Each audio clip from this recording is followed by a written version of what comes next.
Tadi pertanyaan terkait contoh bid'ah. Baik, saya kasih kaidah saja, karena kalau contoh terlalu bukan terlalu cetok. Jadi saya kasih kaidah saja, bahwa di dalam beragama kita butuh dalil. Maka kalau kemudian kita menentukan hitungan dan dijadikan sebagai sesuatu yang rutin,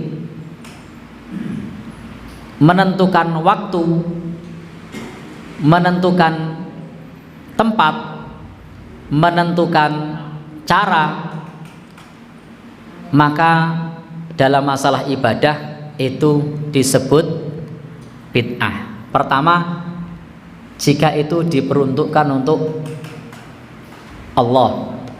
Kedua, itu waktunya ditentukan, malam Jemuah Kliwon.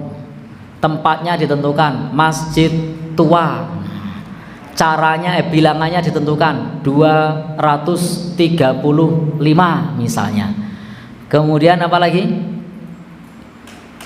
Selain itu tadi, jenisnya ditentukan. Misalnya bawa ayam cemani misalnya. Kemudian caranya ditentukan, urutan-urutannya. Maka itu disebut bid'ah. Maka selama tidak ada aturan dari Nabi, maka itu dilaksanakan tidak mengikat. Boleh tidak kita baca tahlil? Silahkan, bebas, pagi, siang, sore.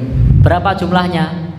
Sak kesele, bebas, tidak perlu ditentukan, kecuali ada ketentuannya. Setelah sholat ditentukan, tasbih 33 ya 33, takbir 33 ya 33. Waktunya kapan? Setelah sholat. Jadi sudah ditentukan waktunya, ditentukan bacaannya, ditentukan urutannya, ya sudah, kita ikuti dari Nabi. Tetapi selama tidak ada ketentuan, maka kita tidak perlu kemudian membuat aturan yang menyerupai syariat. Maka Imam Asy-Syatibi dalam kitab Al-Iqtisam itu menyebutkan bahwa bid'ah itu sesuatu ibadah yang menyerupai syariah, padahal itu bukan dari syariah. Ini berbeda dengan status muamalah yang diniatkan karena Allah, itu nilainya ibadah. Jadi beda antara ibadah dengan yang bernilai ibadah. Kalau yang bernilai ibadah itu semua muamalah yang mubah diniatkan lillah, nilainya ibadah. Makan, niat lillah, nilainya ibadah. Nyangkul karena Allah, nilainya ibadah, tapi dia muamalah. Tetapi kalau sesuatu yang sifatnya ibadah, apa toh ibadah itu? Ad-du'a wal ibadah. Doa itu adalah ibadah. Di situ menggunakan formasi doa atau zikir tertentu dengan racikan tertentu, maka itu adalah ibadah dan itu butuh dalil. Berbeda dengan muamalah tadi.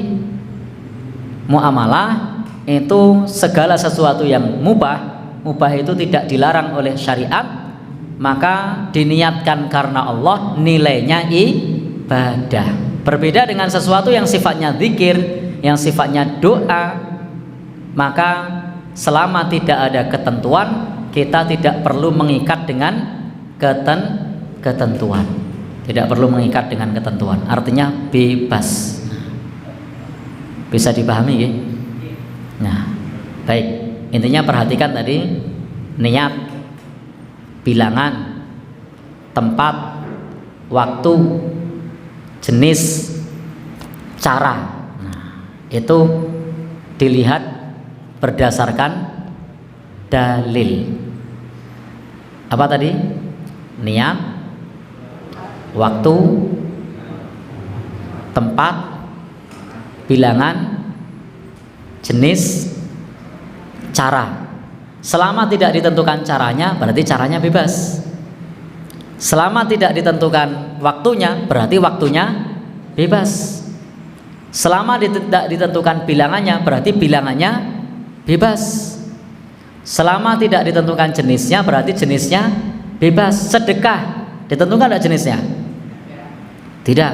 Maka sedekah ini bebas apa saja, tidak harus gedang rojo misalnya. Ini bisa apa saja. Kemudian waktu tidak perlu ditentukan.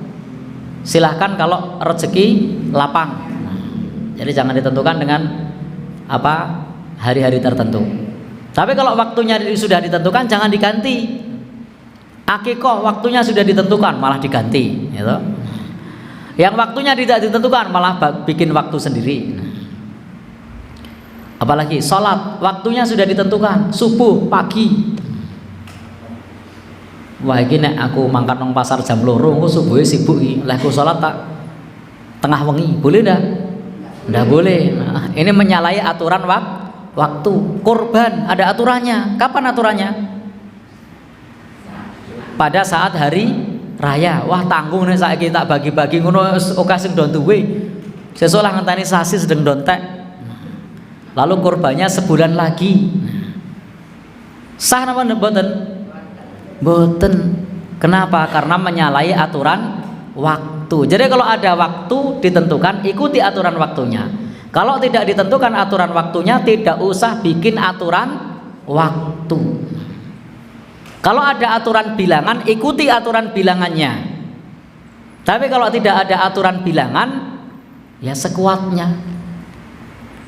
Bisa dipahami gitu? Ya, baik. Demikian yang bisa kita sampaikan, mudah-mudahan bermanfaat. Wallahu a'lam bishawab.